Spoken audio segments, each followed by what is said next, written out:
Olá a todos, eu sou a Joyce Paz e eu tô aqui agora para falar desse box maravilhoso da Agnès Varda, cineasta belga, que foi uma surpresa incrível, maravilhosa. Preciso dizer que, pessoalmente, eu me senti muito feliz, Coração brilhou.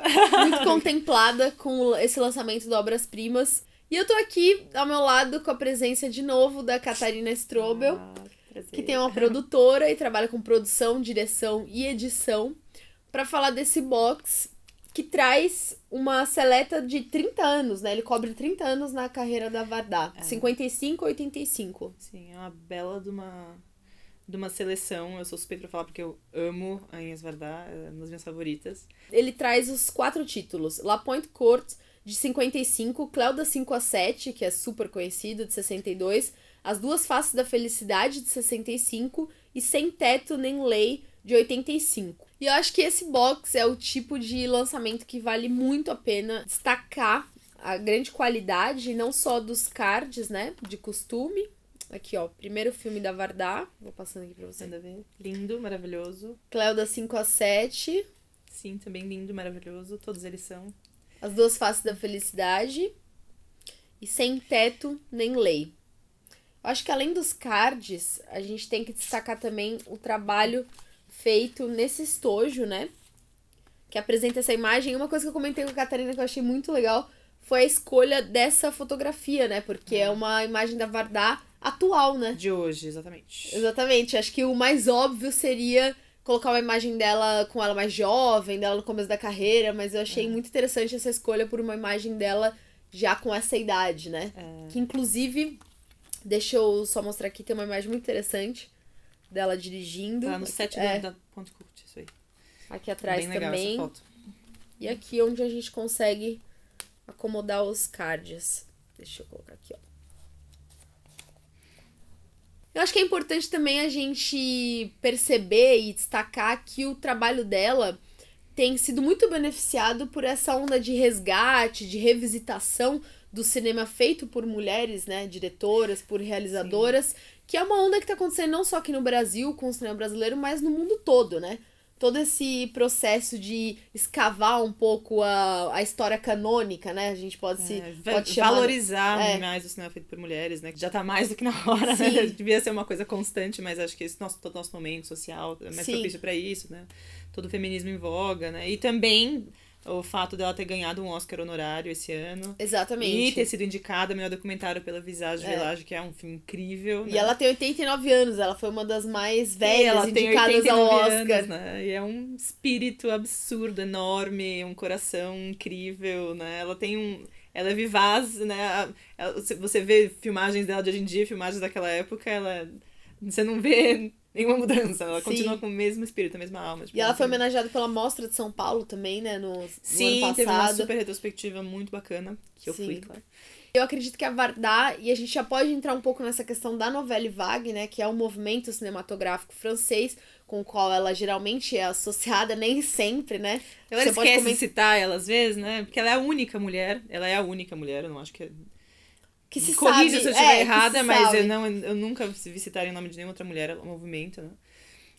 Mas ela é super essencial, né? Então acho que a gente pode começar falando um pouco como que foi essa participação dela, né, dentro desse movimento, até porque ela sempre foi amiga do Godard, enfim, ela sempre transitou entre esses caras que geralmente são os ícones, né, da Nouvelle Vague, pro grande público, né, são geralmente associados a esse movimento, e a gente já pode começar falando um pouco do primeiro trabalho dela também, que ele é pré-Nouvelle Vague, né? Ele é considerado por muitos críticos o primeiro filme da Nouvelle Vague. Ele é de 54, mas... Que é o La Pointe Courte, né? Que é o La Pointe Courte, né? E se você citou, todos esses caras que você citou, né? O Godard, o Truffaut...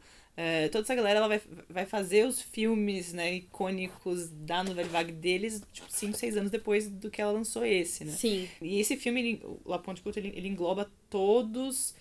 Ele tica todas as caixinhas da Nouvelle Vague, né? Sim. Porque é o quê? Essa narrativa que não é engessada, que nem o cinema clássico, né? Linear. Ela não segue, ela não tica as caixinhas de roteiro, ela não é previsível, tem toda essa criatividade estética, né? Ela vem da fotografia, então cada enquadramento desse filme é incrível, né? Ele é super agradável visualmente, né? Ele traz essa ambiguidade, né? Ele se aproxima das ruas, né? Ele tem um quê até quase neorrealista, porque ele é um filme que combina essencialmente o dia a dia de um vilarejo, que as pessoas, o que elas falam, como é que elas se comportam, onde elas vão, como é que elas vão, como são as relações familiares, como são as familiares, como é que é a subsistência, poder, como é que é tudo. E ela combina isso, ela intercala isso com um discurso de um casal que tá decidindo entender se fica ou não junto, né? Sim. Então... Os dilemas, as problematizações desse casal, né? Sobre o futuro deles, sobre o que eles eram no começo, o que eles são hoje, se vai ter futuro. É bem... Existencialista. Acho que o Linklater deve ter assistido muito em Asvardar pra fazer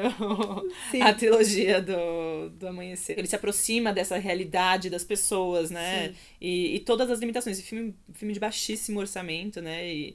Que é uma coisa que ajuda, né? Dá aquele empurrãozinho a mais pra criatividade, porque é um cinema que você tem que constantemente encontrar soluções. Sim, mais inventivo, né? Mais inventivo. É o preto e branco, né? Esse primeiro filme dela, ele é feito com 0 orçamento, ela não pagou ninguém da equipe. Né? Tudo ela gastou em equipamento, aluguel de equipamento pra finalização e tudo mais. Som direto, né? Usa luz natural, muita luz natural. Né? Tudo isso tá nesse primeiro filme da Inês Vardar. E tudo isso mais interessante falar, porque é um movimento que cresceu muito, né? Ele surgiu de uma intelectualidade muito grande, né? Todos os críticos da caída do cinema, né? O Godard, o Truffaut, o Rivette, o Chabrol, o Romer, junto com o André Bazin e o Langlois lá, da Cinemateca, todos que criaram a teoria do autor e tudo mais, tinha um ponto de vista extremamente intelectualizado. Né? E em contraponto a isso, né, o filme que muitos defendem ter sido precursor da Nouvelle Vague de 54, ela fez sem ter tido absolutamente nenhum treinamento prévio, né? Ela não é cinéfila de carteirinha. É até engraçado, porque eu acho que quando viram o filme, quando o filme estreou, e as pessoas ficaram super, né, chocadas e agradadas pelo filme, né? Porque ele era extremamente inventivo pra época. Não eram coisas que eram feitas comumente na época. E ela fala, que filmes você gosta? E ela demorou minutos pra falar. E quando falou, soltou um Cidadão Kane, porque ela não lembrava de ter visto quase nenhum filme. Ela captou, ela tem essa modernidade dentro dela, assim, é natural pra ela. Já pulando pra Cláudia 5-7, que eu acho que é um dos títulos mais conhecidos dela, né? Dos cinéfilos e tudo mais, geralmente... Ele é sempre lembrado. Eu acho que vale a pena a gente pontuar um pouco, principalmente a representação da personagem feminina, né? No caso da Cleo, da protagonista, que é retratado 2 horas na vida dela, né? Das 5 às 7. 2 horas mesmo na vida dela. 2 horas cruciais, né? Porque ela tava esperando o resultado de um exame, né? Pra descobrir se ela tinha câncer ou não. E tem todo um desenrolar nesse sentido. Pensando um pouco nesse perfil, né? De autor desses caras que você acabou de mencionar. Em como eles costumavam representar as mulheres nos filmes deles e como que a Cleo aparece em Cláudia 5-7 sobre o olhar da Vardar. Não, esse filme é muito incrível. Primeiro, né, antes de tudo, porque eu acho incrível o jeito que ela usa as ruas de Paris. Esse lance do filme realmente, dela não mascarar com a edição o tempo real do deslocamento da Cleo pela cidade. Né? Porque se tem coisa que a galera faz, ela vai andar, né?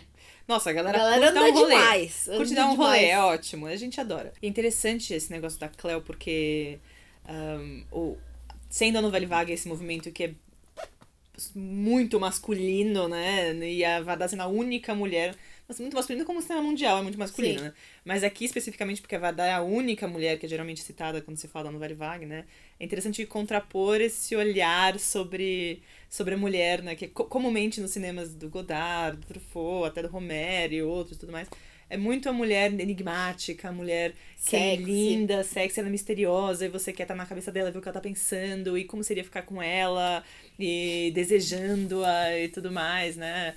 E é engraçado como a Vardar não nega isso no filme dela, né? Tanto que você pode falar que a Cleo é uma personagem relativamente superficial no começo do filme. Ela é muito pautada na aparência, na beleza, né?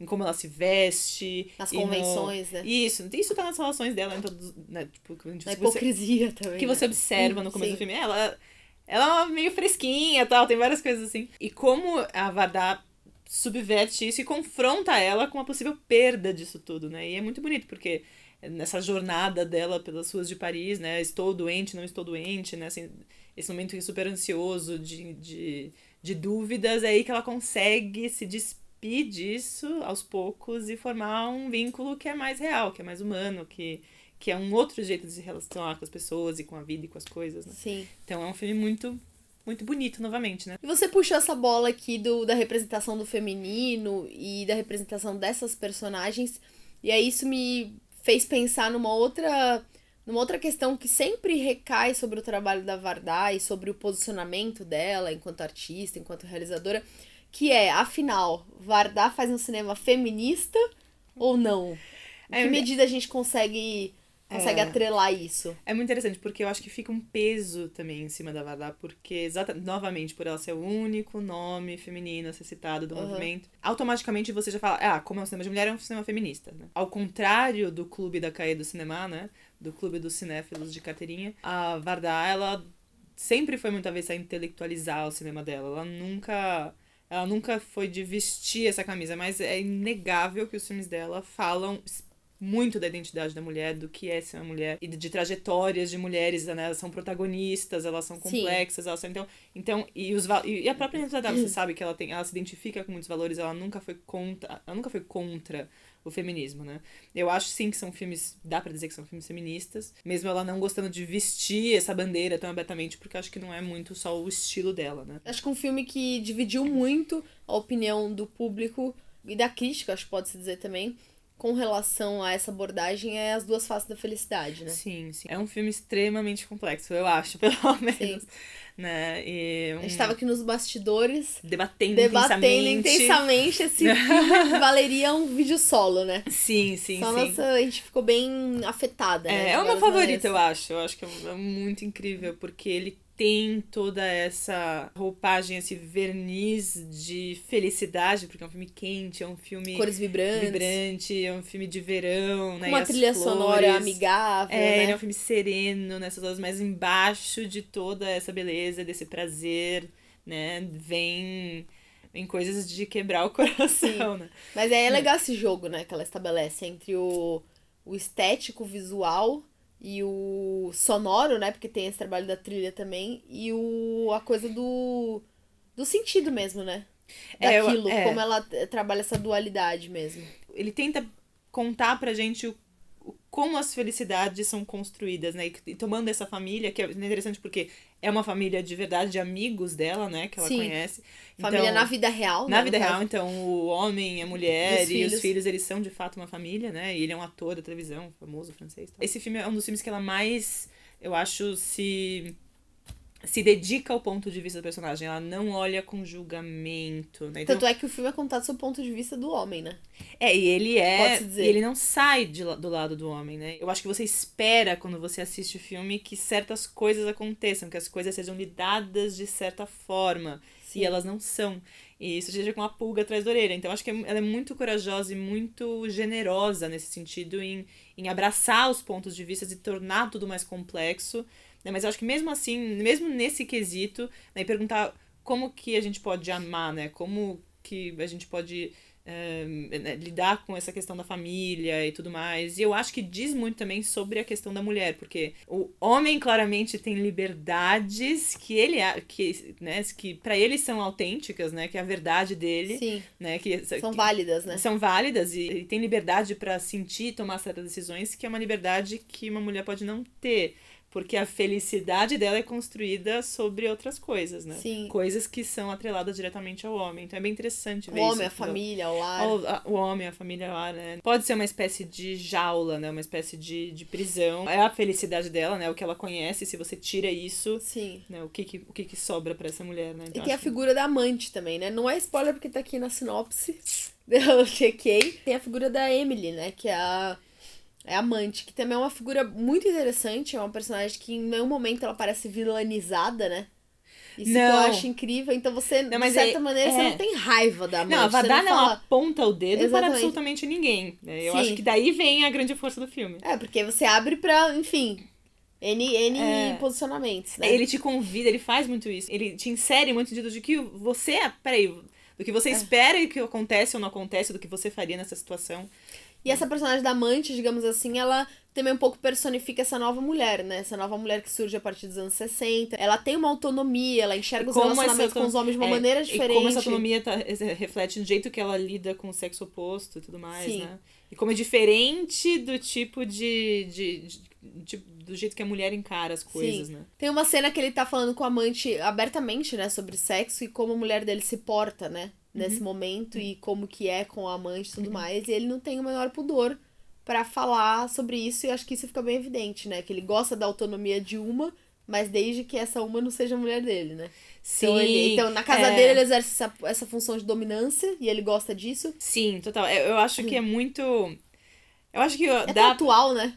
É tão atual, exatamente. É muito dos dias de hoje esse tipo de relação e enxergar como ele é completamente egoísta, né? Eu acho que você pode ter várias leituras do filme, mas essa com certeza é uma delas, né? Que o que ele pensa, né? E o amor dele pode se expandir. Se eu tenho tanto amor pra dar, por que eu não vou... acúmulo de felicidade. Por que eu não vou distribuí-lo, né? Para nas pessoas que eu acho importantes e tudo mais, mas ele nem por um segundo entende... Ele não esboça em momento nenhum nenhum tipo de culpa, remorso ou hesitação, né? Ele acredita... Até meio chocante como ele se aproxima da... Ele acredita na groselha que ele fala, por isso que é tão interessante, né? Sim. Ele acredita naquilo, né? Ele não é um mau caráter, ele é até realmente... bem honesto, ele né? é honesto, ele ele fala puro. a verdade, né? Mas é interessante você ver tipos diferentes de verdade, né? E como isso... E como elas estão atreladas ao papel que essa pessoa tem na sociedade, né? Sim. E o que ela desempenha, né?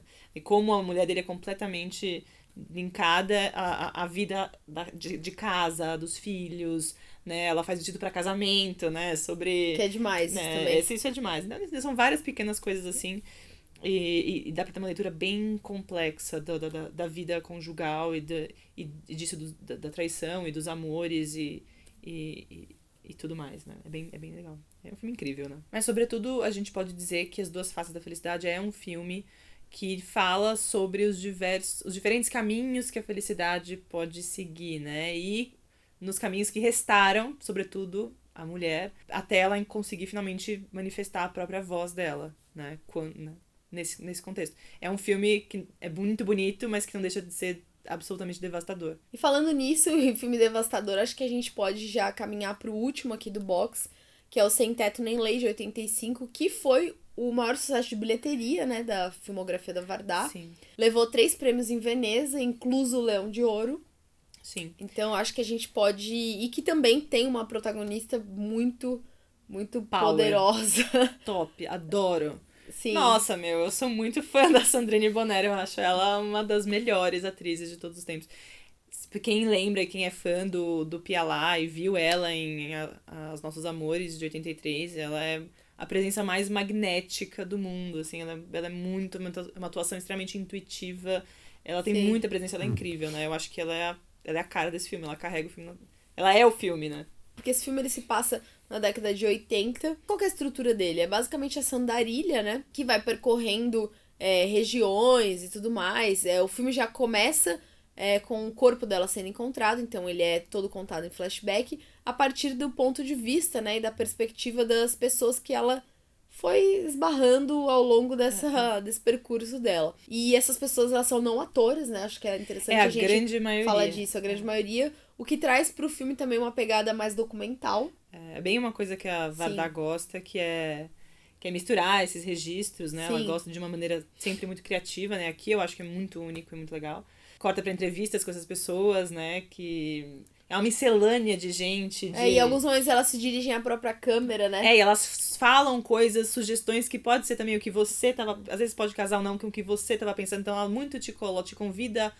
Ela te passa por várias situações e te convida a pensar o que você faria, o que você pensaria, como é que você encararia, qual seria a sua opinião. Porque a gente julga um pouco ela também, exatamente, né? É isso mesmo. As pessoas julgam ela e a Vardar te pergunta, mas e você? Com isso que você acabou de ver, você também acha isso dela e tudo mais? E é muito legal porque como a gente vê também é o moralismo, né? Super presente. A gente tá falando de filmes da década de 50, 60, mas esse filme é da metade da década de 80 e a gente consegue ver que algumas falas são muito recorrentes, né? Todo momento no filme martela a ideia de que é muito raro, muito incomum, muito estranho, inusitado, uma mulher sozinha acampando no inverno.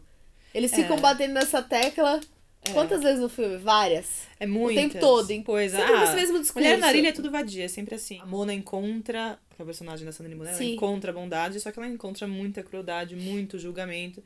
Mas o que mais ela também engana pessoas, ela se envolve em medidas diferentes. Ela é um personagem extremamente complexo, mas o que mais marcante dela é essa necessidade de liberdade absoluta. Ela não vai ser fixa em nenhum lugar, com ninguém fazendo nada, né? Ela precisa seguir, ela precisa continuar caminhando, né? A vida dela é continuar caminhando, mesmo que esse caminho seja para a própria morte dela. O que é interessante de todas essas entrevistas, né?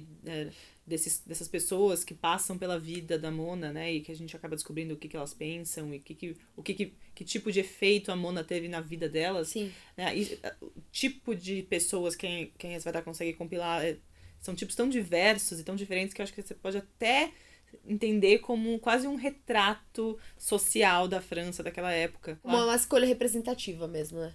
Sim, porque você desde pessoas trabalhando no campo, né, imigrantes trabalhando no campo, até uma casa abandonada de uma pessoa extremamente rica, né, e como, né, enfim, é bem interessante, além, é claro, de sempre se inserir, né, como a própria Inés gosta de se inserir nos filmes dela, né, eu acho que a narração inicial é dela, né, convidar a gente a também formular esse quadro, a formular essa opinião sobre a Mona e tudo mais. O extra é maravilhoso, não dá spoiler do extra, né, porque é a coisa mais legal. Mas eu acho que o extra que fala sobre a trilha desse filme, como a Inés Varda contratou uma mulher que fez a trilha sonora ela também. fez questão que fosse uma mulher. Ela fez questão que fosse uma mulher. Uma coisa do acaso que ela trombou com essa mulher e como a trilha diz muito sobre isso, né? Sobre isso. Então tem essa entrevista de meia hora da compositora, que é de uma família polonesa, né, bastante tradicional de composição. Então as duas comentam, principalmente a Varda, como é que foi esse processo criativo de construção da trilha e como que isso se encaixa ali no mecanismo do filme, como que isso foi desenhado na estrutura da montagem do filme também, né? Sim, né, não importa qual filme da Inés Varda, você... Com certeza, o jeito que ela conta a história é, no mínimo, tão interessante quanto a própria história que ela tá sendo contada, né? Sim. Então, esse não deixa de ser diferente. E o jeito que ela brinca com o tempo, e como ela mesma gosta de dizer, como ela cinescreve o filme, porque eu acho que ela nem... Sim. Que é um termo que ela cunhou, eu acho, né? Sobre todo o processo de montagem e pós-produção, como ela conta a história do filme através das imagens. Além desses conteúdos com relação ao Sem Teto Nem Lei, tem também uma entrevista, depoimentos, né? 4 pessoas que comentam de diferentes idades, né? 2 homens e 2 mulheres, de diferentes gerações, e eles comentam como é que foi assistir As Duas Faces da Felicidade, como é que foi assistir na época. Então teve pessoas que assistiram na época do lançamento e reviram décadas depois, então qual que foi esse impacto, né? Basicamente 1 hora de material extra pra imergir de verdade, né? Nesse trabalho da Varda. Sim, você vai sair com muita vontade de assistir todo o resto que ela fez e apreciando mais do que nunca uma das melhores diretoras do universo. É verdade. Retomando o que a gente falou no começo do vídeo também, essa seleta aqui de obras-primas do cinema foi muito pertinente, porque conseguiu abarcar 30 anos, né, da produção da Varda. Então, é muito legal conseguir ver não só essa evolução, né, mas como, dadas suas épocas, assuntos foram abordados e o que mudou, o que se permaneceu. Eu acho que é bem legal pensar um pouco nesse contexto, né, de produção. E sempre acompanhando a generosidade dela, Sim. a inventividade dela, a humanidade dela, né, a disposição dela para lidar com mudança e não julgar. É um ponto de vista muito único e muito especial. Com certeza. Vou reforçar aqui então o convite. Se você quiser ficar atualizado e conferir mensalmente os debates que eu sempre faço aqui com um convidado, desse mês é a Catarina, que tá aqui comigo, mas todo mês eu trago um convidado novo para debater os lançamentos de obras-primas do cinema. Aproveita para se inscrever aqui no canal, para ficar sempre atento nas novidades, e curte esse vídeo, compartilhe com seus amigos cinéfilos e que talvez ainda não conheçam o trabalho da Varda, ou quem já gosta e, enfim, quer rever essas obras com o adicional desses extras, que são bem raros e que vocês não vão encontrar por aí tão facilmente. Obrigada mais uma vez, Catarina. Foi um prazer! Foi um grande prazer, gostei muito. Obrigada, espero que vocês tenham gostado novamente. Assistam. Sim, foi um especial esse lançamento. Sim, são os filmes mais lindos. A gente se vê então, até a próxima. Até mais! Tchau, tchau.